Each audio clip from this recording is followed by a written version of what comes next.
महापालिका निवडणुकांच्या प्रारूप मतदार याद्या तयार झाल्या आणि त्या एकंदरीत बघितल्यानंतर सगळ्यांच्या लक्षात आलं की प्रचंड गोंधळ झालेला आहे.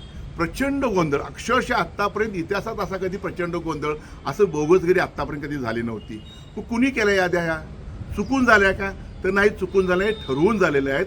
सत्ताधाऱ्यांचे काही नेते मंडळी, काही पुढारी ह्या संबंधित नालायक अधिकाऱ्यांनी ज्यांनी तयार केलेल्या याद्या आहेत त्यांना पहिला घरी घातलं पाहिजे, घरी घालवलं पाहिजे.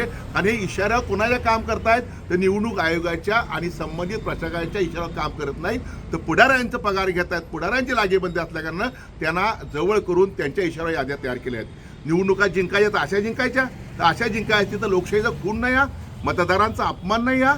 आणि जर अशा पद्धतीने निवडणुका जिंकाय असतील, लोकशाहीचा खून करा असेल, मतदारांचा अपमान करा असेल, हा मतदार त्या कोपऱ्यात, त्या कोपऱ्यातला मतदार त्या कोपऱ्यात, म्हणजे एकंदरीत ठरवून कशा निवडणुका जिंकायच्या हे एखादी सिस्टीम ह्या लोकांना कळल्यामुळं हा सगळा गोंधळ झालेला आहे. अशा पद्धतीने तुम्हाला निवडणुका घ्या असतील तर निवडणुका घेऊ नका. आणि जोपर्यंत मतदार याद्या, प्रारूप मतदार याद्या जोपर्यंत व्यवस्थित होत नाहीत, पारदर्शक होत नाहीत, तोपर्यंत निवडणुका घेऊ नका, रद्द करा, अशी आमची मागणी आहे.